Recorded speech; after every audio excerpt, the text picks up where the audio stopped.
Conor, no belt on the line, but this still has a super fight feel. What does it mean to you to still have this type of support? What they tell you, it's always a super fight when I'm in town, so I'm living, this is the numbers and straps life. Take out a strap, it's still the numbers life, you know what I mean? So that's it, I'm here for a fight. Let's see, can this man fight? He's talked a fair bit. If you've been following me or him, you know there's been subtle digs over the course of last year, maybe the last 2 years, where he's gonna say this and say that, but now all of a sudden he's a scared little brother of some sort, so let's see what he has to say. I'm here for a fight and a check, and that's it. Fuck the belt. When he was willing to fight at 165, why give him that extra 5 pounds? Because he was complaining and moaning, and then 155. No, I can't make 155. I can only make 160. Or I can only make 160. Okay, 160. Comes back a little bit later. Oh no, 165. And I'm getting this phone call back and forth to this negotiation. I'm saying, tell the motherfucker it's 170 and enjoy your food. And that's it. Conor, you look strong at 170. How do you feel? And are you ever going back to 145? Oh, 100, man. The thing is, making that cut to 145, it's almost, people only see the build-up, the fight. People don't see after the fight. It's a process to get your body back right after a strenuous cut like that. This time, I'm waking up 168. I'm waking up underweight. So after the fight, I won't have that process to get myself back right again. I'll be just me, normally. So I can go back to 145, no problem. Who is that? Let me see some of these damn bums get up and fight and make some noise. I just hear crying, complaining, please, begging, all this shit. I don't see nothing appealing. You need something, they need to build themselves up right now. I'm sitting pretty up here.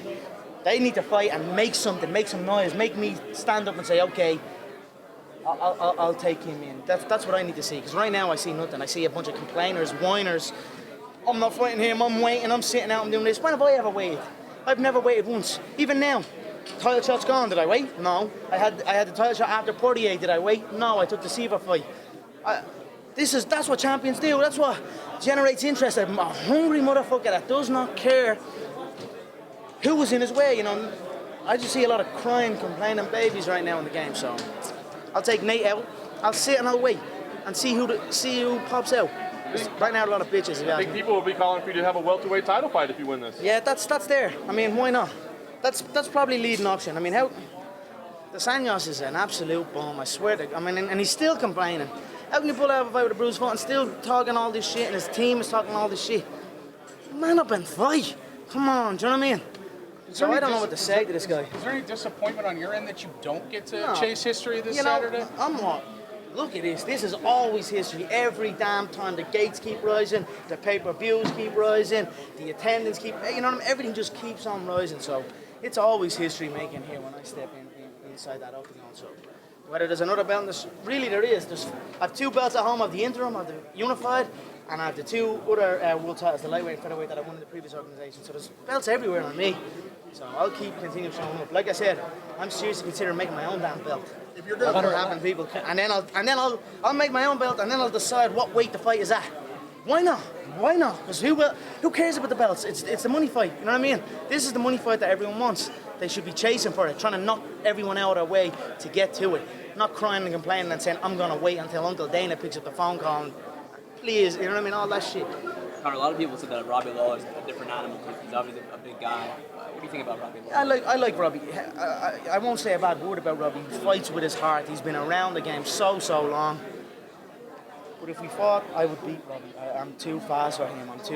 The size difference is not anything. I've stood beside him. I've seen him, But I do like Robbie. I respect him as a champion, as a man that drifted off, came back, stayed on it, and rose up and became the welterweight champion, So we'll see how that goes. I mean, that is an appealing one for me. All the belts, we'll see. You're talking about respect here in regards to Lawler. You also talked in respect to Diaz, and it sounds like you do have a good amount of respect for him. Would you say this is the opponent that you've respected the most in your UFC run? Look, I have respect for all of them, but I just respect that he showed up. That's it, really. I respect Nick and Nate, and I've always liked them. I've always enjoyed the way they show up and the way they fight and all. I sense a different Nate. I think it's clear as day. He's not himself. You know what I mean? He's timid. His voice is quivering. It's a different Nate there, but I still have respect for him. But again, ring the bell. I'm coming out fast, and I'm coming out spinning, and that's it. His head is coming off. It's as simple as that. Conor, you once said that you lost your mind to sport. You were Vincent Van Gogh. Can you explain what you meant by that? yeah, you know, when you work so hard and you dive so deep, and when I'm around normal society, I can't function around normal society. I talk about normal things because I'm just off somewhere else. So that is what I mean. Maybe I'm just deep in my craft, and there's no going back, and I'm happy with that. I chose to do that. A lot of people, they might find something they're passionate about and not go full in, not fully commit. Go to normal life, and they'll never really achieve anything with their passion. They'll end up doing something that they don't like to do. So I have gone insane and deep into my craft. How long can you keep doing this with that in mind, with the strain and the expectations and the responsibility? How long can you keep doing this? There's no strain, man. What strain? I'm chilling. I'm living good. I am living good. I'm eating better. I'm dressing better. Man, I feel damn good. There's no pressure. This is just another day for me. I can go. I'm only 27. 27 years of age at the very, very top, with no one even close. You talk about obsession. Is there any worry on your end that you burn out at some point? And how do you keep that passion so high? Because you are a passionate guy. I train intelligent. I look to work different ways, and I listen to myself. You know, when I do need to take a step back, I'll take a step back. But right now, I don't need to take a step back. I'm happy. I'm comfortable. I'm energized. But when you talk about these higher weights being kind of stuck in the mud, how slow are these guys compared to the guys you fight? I think it's going to be really, really evident on Saturday night. I think the speed difference is going to be really, really evident. You're going to see, you'll see for yourself what I mean by stuck in the mud when me and Nate fight. Conor, John Jones is coming back next month, going to fight Daniel Cormier. A lot of people say he's the best pound-for-pound fighter in the world. He's not. How do you rank the fighters?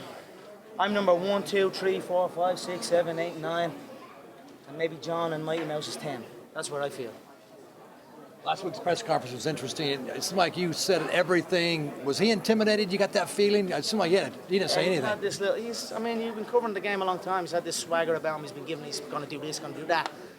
He done nothing. He sat there and just quivered. That's what he done, and looked at Nick every 2 seconds. So he shouldn't have said anything. If he hadn't said anything, I wouldn't even pick up the phone call. He tried to call me out, tried to do this and that. Now I came hunting for him. He's trying to say people are afraid to fight him. I hunted him down, stalked him, got him, and now I have him trapped on Saturday night. Give me a Mystic Mac prediction for the fight Saturday. You know, I'd love to see it play out a little bit longer so I can show the fans the improvement. I didn't get to show the true improvement that I have in my game in that last fight because it was over so quick, but I just can't see him taking the shots. He's going to feel a new level of precision and a new level of power and a new level of unorthodox fighting that he's never experienced in his life. I hope he can last into the end of the first, but I don't really see it. I hope so. I hope he can take it. Do you fear anybody? No. If you're willing to fight me, we can fight. No problem. Come and try me. Anyone.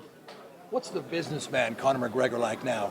Because now you transcended that whole thing, and now you got cars, houses, whatever. What's kind of the businessman Conor McGregor? Just continuing being smart, making smart decisions, aligning myself with brands and companies that I feel represent me and that I have a passion in also. I won't just jump in front of anything if it doesn't suit me, if it doesn't fit, then I won't engage in it. But I'm being intelligent and growing in all aspects of the game. Might the businessmen be interested in politics sometime? Did you see last weekend in the Irish general election? I got a great laugh out of it. Someone voted for me or someone tried to put my name as a president. I mean, you know, I would love to do something to help my people, but I wouldn't go in as a publicity type thing. I wouldn't be interested in that. It doesn't. And I think a lot of that, some people have done that. You know, that man, Ken or whatever his name is. He went in. If you're not going to go in and make a difference, if you can't truly help the people, then I would, then why do it? So, who knows? That's down the line. Maybe, I don't know. A lot of champions in the past, Conor, didn't go up in weight, didn't go down in weight to fight other champions, didn't fight other, big fights. Why is it important for you, and why do you think those guys move to that? I don't know. I mean, people. Fabrizio pulled out and threw cards down the water. John pulled out and threw cards down the water. Nobody was willing to step up or down. I can't tell you. I can't answer that. You play it safe. You don't take risks. You won't go all the way. So I get in. I take risks, and that's why I go all the way. Conor, Steve Paul said the best fight Ireland's ever produced. Do you agree? Steve Collins is an absolute legend. What a warrior, a Celtic warrior. I was speaking to him before I came here. He dropped into the camp to me. I trained with his brother Pascal, who's a phenomenal boxer. He's got a great stable of pros. To hear something like that, I'm very flattered. I'm very flattered. I continue to get better. I continue to show my countrymen different ways to fight. You know, before me there was boxing. There was a certain set of movements. Now people are opening up their mind, and I'm very proud of that. That's a great honour and a great compliment to hear that. Is he right? Am I the greatest fighter? I think so. I believe so, and I'm only getting better. I'm only 27. Conor, I know you like to make bold claims, but realistically, is 170 the highest we could ever see you fight? Who knows? I could be like a block at once. You know, as I keep growing and keep eating and keep training, my body could change as I get older. You know, I could become that solid block at 170, and at that block 170, I'd happily go to 185. It'd be like going 145 to 155. So. I have no problem doing that. I'd go in and go up. No problem. Conor, how much of this fight is just you kind of filling your body out at 170 to take the welterweight step? Just eating and training. That's it. Just trying to relax, eat, train, enjoy it the way it's supposed to be. You know, weight cutting is a weird one. It's weird the way it even became what it is. But for me, 170 is just relax. But still waking up. It seemed like you wanted to fight Nate at this. Well, it's a division. It's a division. You don't want to fight 155. You want to fight 60. Then you want 165. Let's just fight 170. You fought there. You fought many guys. You fought Rory. You fought some top guys at that weight. Let's do it in a division. Let's put another division on notice. Is this meaning that if this goes well at 200, you'll go for the welterweight belt? Why not? I mean, I certainly could. I mean, what's the story with the signers? I would have liked him bump. 45, 55, 70. 45, 70, 55 is, I don't know, we'll have to see, but I'm up for it.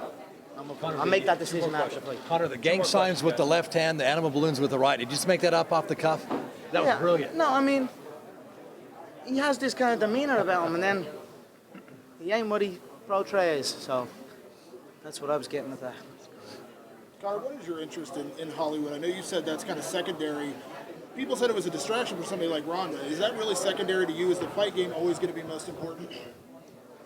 I think so. I mean, I don't have a deep-rooted passion for show business or that kind of thing.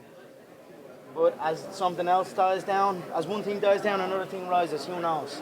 Now, there was a time back when I was obsessed with football. You know what I mean? That was many years ago. Then the fight business for me. Now it's the fight business. Who knows it down the line? Show business, politics. I don't know. I'm just living my life and training and fighting and collecting. Conor, at 145, your advantages were your speed, I guess, and your power and your size more specifically. As you move up, those presumably diminish. So how do you deal with that? Preparation for each preparation for a 45 contest and a 55 contest or a 70 contest is different. The build-up is different. There's a lot more focus on the weight, but my speed will be there. My power certainly will be there. But again, questions are beautiful. Tune in Saturday night and you will have your answer. Do you have any cut at all, or are you on weight right now? I'm underweight, so yeah, I wake up underweight, have 2 breakfasts, and then I'm on weight. So I'm very happy. Conor, that day of the Los Angeles conference when you said those things about portraying the chapel and wearing the shirt, was something you came up with or you had planned? I had a suit picked for the conference, was going shopping, and then I went into that Rodeo Drive. It's a great place, that Rodeo Drive. Treat you very well. And when you roll in there with some money, they are the nicest, friendliest people you've ever met in your life. I wonder what it's like if you don't have money rolling in there. But I went there shopping with my friend who I had over with me training. Saw that shirt, it reminded me of the El Chapo, the famous thing, and I just rolled with it. It was literally the day before the press conference, so we just had some fun with it. That's what life is about, have fun, you know what I mean? So that was a lot of fun. How's the Spanish doing? Huh? How's your Spanish doing? Not very good, but I'll learn for you, because you keep asking me. If you've asked me a few times, right? Next time I'll have a little bit of Spanish for you, yeah? Thanks, guys. See everybody tomorrow. Thanks, Thank you, guys. Appreciate every one of you. Thank you. All right.